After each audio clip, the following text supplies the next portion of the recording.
수 감독과 김민희 씨의 영화 밤의 해변에서 혼자가 지난달 23일 개봉한 데 이어 꾸준히 관객 동원을 하고 있는 것으로 알려져 화제를 모으고 있는데요. 자세한 이야기 유수경 대중문화 전문 기자와 나눠보겠습니다. 안녕하세요. 안녕하세요. 네, 홍상수 감독과 배우 김민희 씨가 출연한 영화 밤의 해변에서 혼자가 개봉 전부터 많은 화제를 모았어요. 네, 지난달 23일에 개봉했었죠. 네, 관객 반응이 어떤지 좀 알려주세요. 네, 영진이 통합 전산망에 따르면 밤의 해변에서 혼자는 지금 누적 관객 수가 44,572명을 기록하고 있습니다. 이 영화는 지난달 23일 개봉을 해서요. 적은 상영관 수에도 불구하고 꾸준히 관객을 동원했습니다. 다양성 영화로는 적지 않은 스코어인데요. 홍 감독의 전작과도 좀 비교를 해볼 수 있겠습니다. 당신 자신과 당신의 것의 최종 스코어가 17,923명에 그쳤어요. 그리고 오키의 영화와 다른 나라에서 그리고 누구의 딸도 아닌 혜원이 3만 명대의 관객 수를 모았거든요. 그런 걸로 미루어 볼 때 밤의 해변에서 혼자는 관객들의 큰 관심을 모았다고 볼 수 있습니다. 또 홍상수 감독의 저예산 영화 중에서 굉장히 흥행을 기록했던 작품도 있는데요. 바로 지금은 맞고 그때는 틀리다로 이 역시 김민희 씨가 주연을 맡았습니다. 네, 그렇군요. 네, 상업 영화가 아님에도 불구하고 관심이 쏠렸던 건 아무래도 홍상수 감독과 김민희 씨가 관계를 인정했기 때문이 아닌가 싶은데요. 이게 영화 흥행에도 영향을 끼쳤나요? 네, 아무래도 그렇다고 볼 수 있겠는데요. 좀 두 사람의 열애에 대해서 비난하는 의견들도 많이 있었습니다. 근데 이 열애가 공개되고 나서 굉장히 그만큼 화제성을 불러일으켰고 또 흥행에는 긍정적 요소로 작용한 것으로 보입니다. 밤의 해변에서 혼자 언론 시사회 당시에 홍상수 감독과 김민희 씨는 열애를 인정해서 관심을 집중시켰는데요. 그 불륜 의혹이 제기된 지 9개월 만이었습니다. 두 사람이 당당하게 서로 사랑하는 사이다. 만남을 귀하게 여기고 있다. 이런 발언으로 세상을 놀라게 했는데요. 홍상수 감독과 김민희 씨는 지난 2015년에 영화 지금은 맞고 그때는 틀리다에서 처음으로 감독과 배우로 만나 인연을 쌓게 됐습니다. 밤의 해변에서 혼자 언론 시사회에서 홍상수 감독은 열애를 인정한 뒤에 이 자리까지 나오는데 고민이 있었다. 그리고 보도들 때문에 생활에 불편한 부분이 있었다고 말을 했습니다. 하지만 정상적으로 영화를 만들었으니 기자들과 만나는 게 맞다고 생각을 했고 또 열애는 개인적인 부분이다. 저희가 책임져야 하는 부분이고 영화를 만들었으니 영화에 대해서 얘기해주면 좋겠다고 말을 했습니다. 밤의 해변에서 혼자는 여배우 영희가 유분한 감독 상원과 사랑에 빠져서 고민하는 내용을 담고 있기 때문에 두 사람의 관계를 연상시키는 게 사실인데요. 그래서 관객들의 관심도 더욱 높아졌습니다. 네, 맞습니다. 홍상수 감독과 김민희 씨에게 꼬리표처럼 불륜이라는 게 따라다니고 있는데요.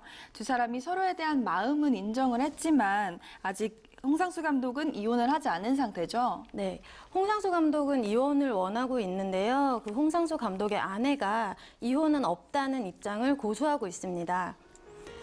지난해 11월에 홍 감독이 아내에게 이혼 조정 신청을 했어요. 근데 아내가 계속해서 거절을 했습니다. 결국 조정이 소송으로 넘어갔는데 아내가 법원에서 보낸 소장과 소송 안내서 송달을 받지 않고 있습니다. 소송을 거부하겠다는 의사를 분명히 한 건데요. 홍 감독의 아내는 각종 인터뷰를 통해서 자신의 의사를 밝히기도 했습니다. 남편과 30년간 좋았던 추억이 너무 많았고 남편이 돌아올 것이라고 믿는다고 했는데요. 실제로 홍 감독 부부를 지켜본 지인들은 홍 감독이 무척 가정적인 남편이고 아빠였으며 또 아내와 크게 사이가 나쁘지도 않았다고 전했습니다. 또한 법조계에 따르면 홍상수 감독이 유책 배우자이기 때문에 아내가 마음을 바꾸지 않는 한 이혼이 쉽지는 않을 것이라고 합니다.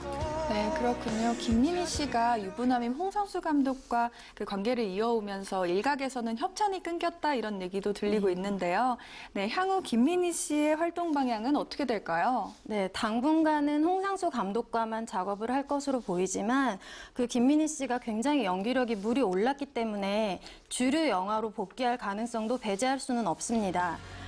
김민희 씨가 아가씨에서 보여준 연기로 평단과 관객의 극찬을 받았거든요. 그리고 또 밤의 해변으로 혼자를 통해서 베를린 여우주연상까지 꿰찼습니다.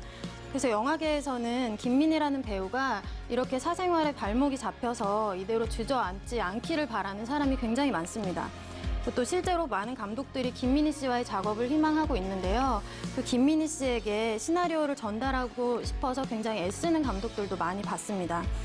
다만 도덕성에 대한 비난 여론이 좀 우세하기 때문에 그 김민희 씨가 출연을 한다면 흥행이나 여러 가지 면에서 위험성도 조금 크다고 볼 수 있겠는데요.